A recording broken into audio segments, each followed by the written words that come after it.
Bienvenidos a todos, yo soy Nelson Ortega y los invito a darle like y compartir este video para que podamos llegar a más personas con estos temas que ustedes saben que son súper interesantes. Hoy, por supuesto, vamos a continuar con esos temas interesantes y hoy vamos a descubrir qué ocurre cuando nuestro planeta tiembla. Así que acompáñame a descubrir qué pasa bajo nuestros pies.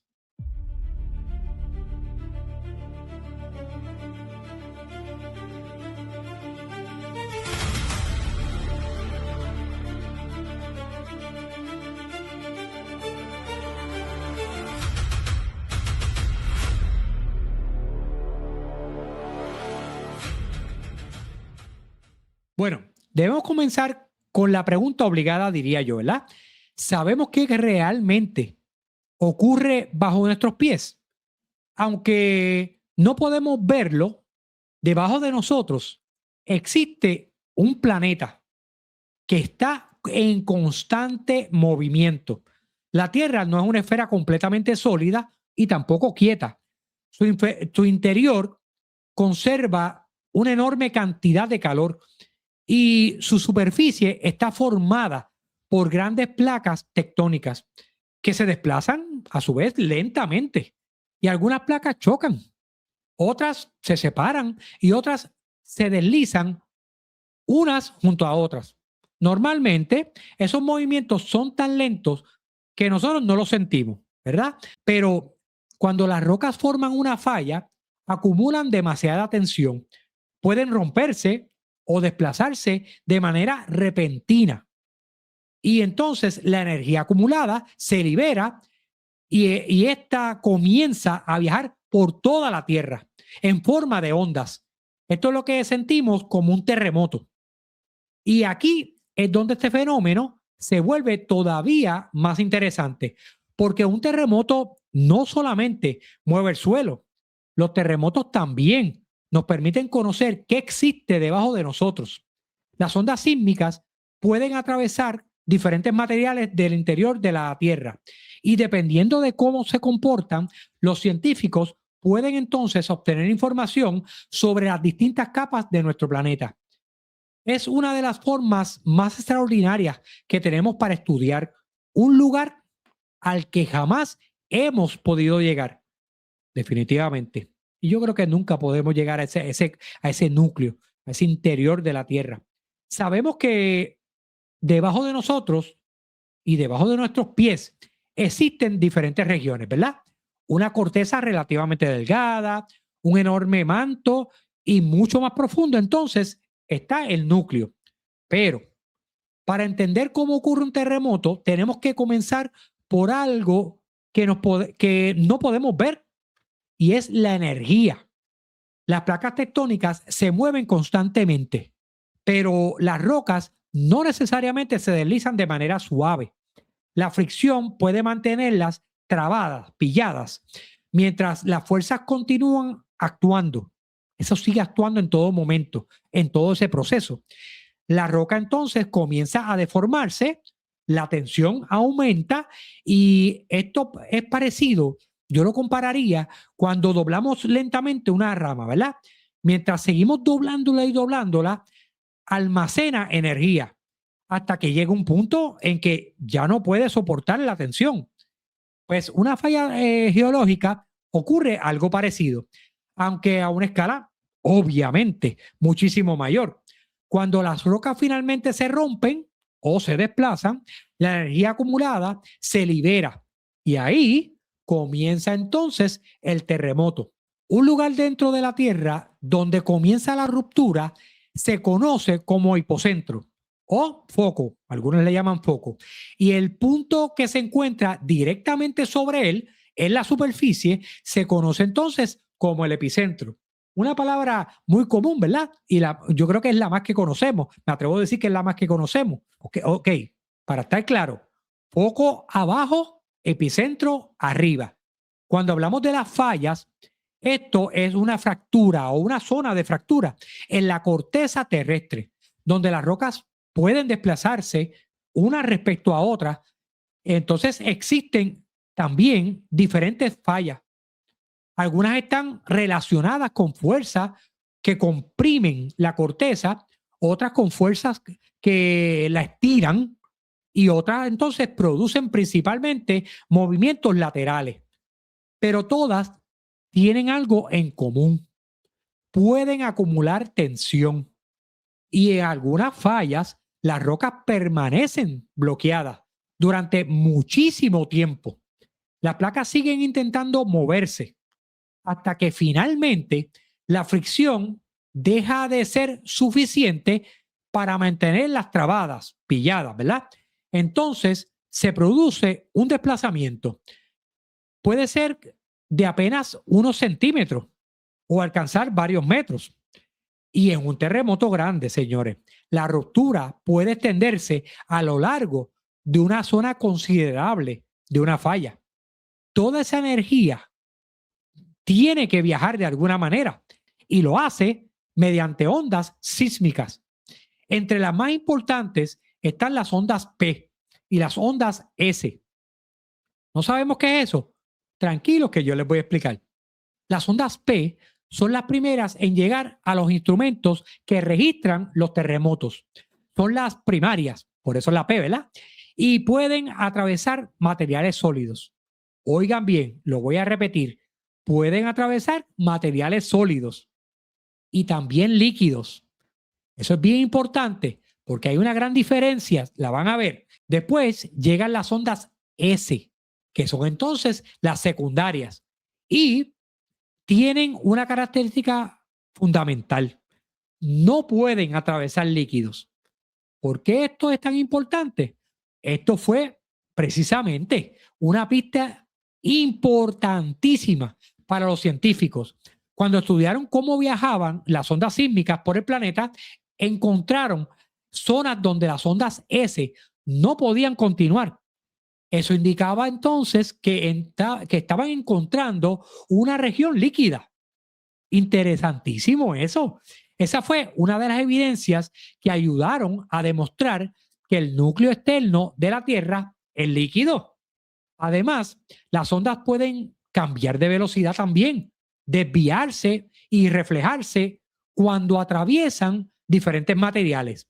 Todo esto convierte a los terremotos en una herramienta científica extraordinaria, como una especie de radiografía de la Tierra. Nosotros no podemos abrir el planeta, ¿verdad? Para mirar qué hay adentro. Tampoco podemos perforar hasta el núcleo, pero no necesitamos llegar físicamente hasta esas regiones. Las ondas sísmicas hacen parte del trabajo por nosotros. Cada vez que ocurre un terremoto suficientemente grande, las ondas viajan por el interior de la Tierra. Estaciones sísmicas ubicadas en diferentes lugares registran cuando llegan esas ondas y cómo se comportan. Con esos datos, los científicos pueden reconstruir su recorrido y estudiar entonces la estructura que se encuentra a miles de kilómetros de profundidad. Gracias a estas señales, sabemos que la Tierra tiene una estructura interna compleja. La corteza es la capa más externa, ¿verdad? Debajo está el manto y entonces este manto representa gran parte del volumen del planeta. Y mucho más profundo, entonces se encuentra el núcleo. El núcleo externo es principalmente líquido, como lo habíamos mencionado, y mientras el núcleo interno es sólido. Y aunque las temperaturas allí son extremadamente altas, la enorme presión permite que el núcleo interno permanezca sólido. Pero, ¿por qué la Tierra está todavía tan caliente? Les explico. Nuestro planeta se formó hace aproximadamente 4.500 millones de años, en condiciones que todos sabemos que son extremadamente energéticas. Durante su formación, los impactos de innumerables objetos, la comprensión gravitacional y otros procesos también generaron enormes cantidades de calor. Además, algunos elementos radioactivos presentes en ese interior liberan calor mientras se desintegran.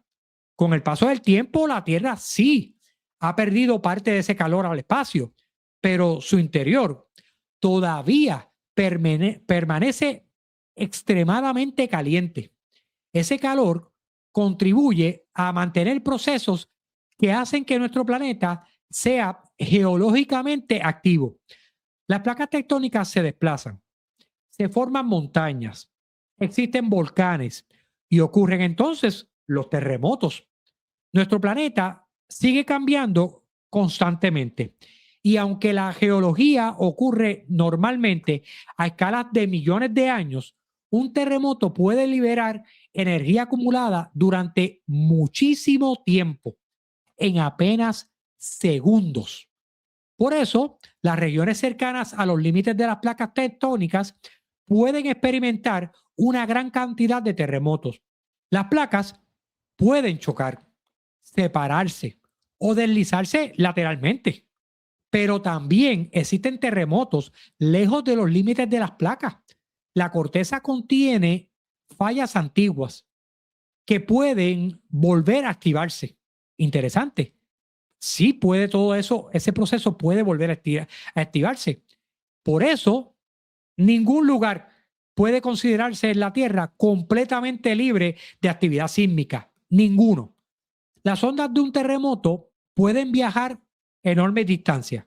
Un terremoto que ocurre muy lejos puede ser registrado por instrumentos ubicados al otro lado del planeta.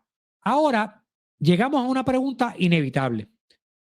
¿Cuál ha sido el terremoto más fuerte que hemos registrado? Eso está en los récords. Si no lo ha buscado usted, yo le voy a dar la información. El récord pertenece a Chile. El 22 de mayo del 1960 ocurrió el terremoto de Valdivia. También es conocido como el Gran Terremoto de Chile. Su magnitud, señores, fue de aproximadamente 9.5 y continúa siendo el terremoto más grande registrado instrumentalmente en la historia. La ruptura ocurrió a lo largo de una enorme zona de subducción entre las placas de Nazca y Sudamérica. La zona de ruptura alcanzó aproximadamente 1.000 kilómetros de longitud y el terreno produjo un tsunami que cruzó el Océano Pacífico. Las olas llegaron hasta lugares tan lejanos como Hawái, Japón y Filipinas. El USGS estima que el terremoto y el tsunami causaron alrededor de 1.600 muertes en Chile. Algo muy lamentable, claro está.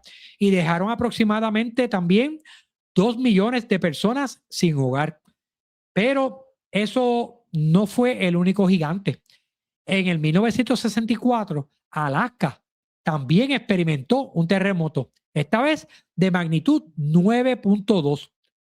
Fue el terremoto más grande registrado en la historia de los Estados Unidos. Recuerden, el primero fue de Chile, este es de Estados Unidos. Y el segundo, entonces, mayor registrado instrumentalmente en el mundo, que entonces es el de Chile. El terremoto fue tan grande que hizo que la Tierra literalmente, señores, literal, vibrara como una campana. Instrumentos ubicados en diferentes partes del planeta registraron esas oscilaciones. En el 2004, un terremoto de 9.1 de magnitud frente a Sumatra provocó uno de los tsunamis más devastadores de la historia moderna. Y en el 2011, otro terremoto de 9.1 frente a Japón provocó el enorme tsunami que eso se documentó muchísimo. Si no me equivoco, ese fue el que hizo daño en una de las plantas nucleares, que eso fue, que causó un caos. En 1952, en Rusia, también se experimentó un terremoto de magnitud 9.0, que también produjo un tsunami. Ahora, hay algo muy importante que debemos entender. Es la magnitud. La magnitud no funciona como una regla común. Es una escala logarítmica. Aumentar un punto de magnitud representa aproximadamente 32 veces más energía sísmica liberada. Por eso, un terremoto de 9 no es simplemente un poco más fuerte que uno de 8 en cuestiones de magnitud. Es muchísimo más energético. Y también debemos diferenciar magnitud de intensidad. La magnitud está relacionada con el tamaño del terremoto y esa energía que libera, mientras que la intensidad describe los efectos y el movimiento que se experimenta en un lugar determinado. Un mismo terremoto tiene una magnitud determinada, pero puede producir diferentes intensidades, esto dependiendo de dónde nos encontramos. La distancia al epicentro, la profundidad y el tipo de suelo pueden definitivamente hacer una gran diferencia. Después de un terremoto importante, también pueden ocurrir lo que conocemos como réplicas, ¿verdad? Las réplicas son movimientos que ocurren posteriormente mientras la zona afectada continúa ajustándose.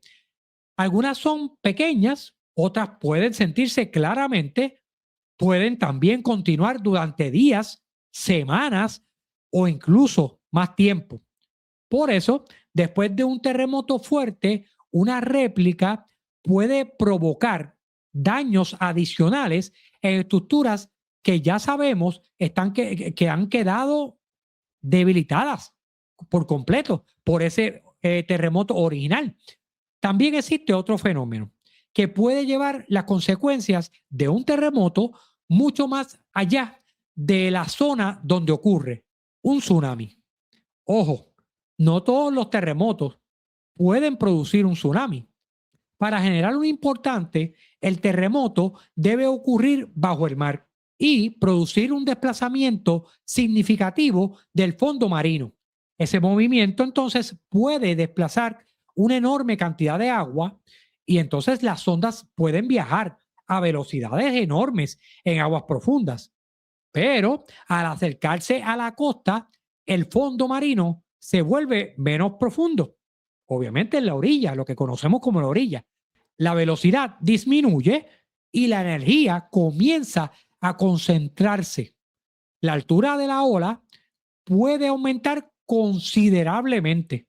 Por eso, los sistemas de monitoreo de alerta son tan importantes y para nosotros en Puerto Rico y el Caribe, conocer este riesgo es especialmente importante porque la actividad sísmica forma parte de nuestra realidad geológica. No significa que tengamos, definitivamente, no es que significa que tengamos que vivir con miedo. Significa que debemos de conocer nuestro entorno y estar preparados para todo esto. Ahora, una pregunta que muchas personas se hacen. ¿Podemos saber cuándo ocurrirá un terremoto? Actualmente no podemos predecir con precisión la fecha, ni la hora, la magnitud de un terremoto específico.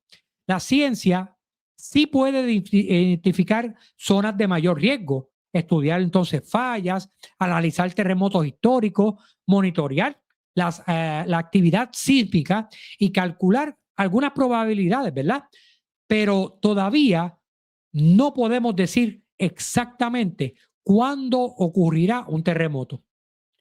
Sí podemos evaluar el riesgo, pero no predecirlo con exactitud. Y por eso, una de las mejores herramientas que tenemos es estar preparados antes de que esto ocurra. Y antes de continuar, quiero hablarles brevemente de Sky Safari. Si les gusta la astronomía y quieren conocer mejor lo que estamos viendo en el cielo, Sky Safari es una excelente herramienta para explorar estrellas, planetas, constelaciones, galaxias y muchos otros objetos. Pueden utilizarlo para identificar lo que tienen sobre sus cabezas y aprender más sobre el universo desde su propio teléfono.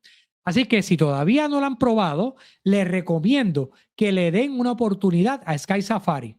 Y ahora sí, continuamos. Todo lo que hemos aprendido hasta ahora nos permite dar un paso más, porque durante mucho tiempo pensamos en los terremotos como un fenómeno principalmente terrestre, hasta que comenzamos a explorar otros cuerpos del sistema solar y descubrimos algo fascinante. La luna también tiembla los científicos descubrieron los lunamotos. Curioso ese nombre, ¿verdad? Gracias a los instrumentos sísmicos instalados por los astronautas de las misiones Apolo, porque sí fuimos a la Luna, importante, fuimos a la Luna y esto es otra prueba. Entre el 1969 y el 1977, una red de sismómetros en la Luna registró miles de vibraciones. Pero los lunamotos no son exactamente iguales a los terremotos. Existen diferentes tipos. Hay lunamotos profundos relacionados con las fuerzas de la marea producidas por la gravedad de la Tierra. Hay eventos térmicos relacionados con el calentamiento y enfriamiento de la misma superficie. Hay vibraciones producidas por impactos de meteoroides y también existen lunamotos superficiales relacionados con fallas en la misma corteza de la Luna. La Luna continúa enfriándose y al enfriarse se contrae. La NASA estima que durante los últimos 100 millones de años el diámetro lunar se ha reducido aproximadamente 50 metros. Esa contracción puede producir fallas de empuje y cuando esas fallas se deslizan, pueden entonces producir los lunamotos. Los lunamotos más poderosos registrados cerca de la superficie han sido aproximadamente de magnitud 5. Eso es mucho menor que los grandes terremotos terrestres, pero existe una diferencia fascinante. Un terremoto terrestre puede durar segundos o en algunos casos, como hemos vivido algunos casos, en minutos. Pero un lunamoto puede continuar durante horas. La Luna es mucho más seca y rígida. Sus características internas permiten que las vibraciones persistan durante muchísimo más tiempo. Esto es importante porque una vibración prolongada podría representar un reto para futuras estructuras, vehículos y equipos instalados sobre la superficie lunar. Con esto que queremos, obviamente, montar una base lunar. Eso puede representar un problema bien grande, ¿verdad? Y entonces, ahora llegamos a Marte. Marte también tiembla. En el 2008, la NASA envió a Marte la misión InSight. Su objetivo principal era estudiar el interior del planeta, ¿verdad? Para hacerlo, llevaron un instrumento fundamental que llevaba un sismómetro extremadamente sensible llamado 6. En abril del 2019, InSight detectó por primera vez una señal que parecía provenir del interior de Marte. Habíamos comenzado entonces a escuchar al planeta rojo. Con el tiempo, InSight detectó más de 1000 eventos sísmicos y algunos fueron realmente impresionantes. El mayor evento registrado por la misión ocurrió el 4 de mayo del 2022. Eso fue los otros días. Inicialmente fue estimado alrededor de magnitud 5 y análisis posteriores lo sitúan alrededor de 4.7. O sea que está entre 4.7 y 5, pero lo reajustaron y entonces se quedó 4.7. Con todo y reajuste, este continúa siendo el mayor martemoto, que es como se llama ya, identificado por InSight, que no fue asociado directamente a un impacto, pero los científicos buscaron precisamente esa posibilidad. Cuando ocurre un impacto suficientemente grande, podemos buscar un cráter, ¿verdad? En la superficie, sobre la superficie del planeta. Y eso fue exactamente lo que hicieron ellos. En el 24 de diciembre del 2021, InSight detectó un evento de magnitud 4. Posteriormente, imágenes de un orbitador en Marte mostraron un nuevo cráter de aproximadamente 150 metros de diámetro. Los científicos pudieron entonces confirmar que el temblor había sido entonces provocado por el impacto de un meteoroide. Escuchamos el impacto, después vimos la cicatriz.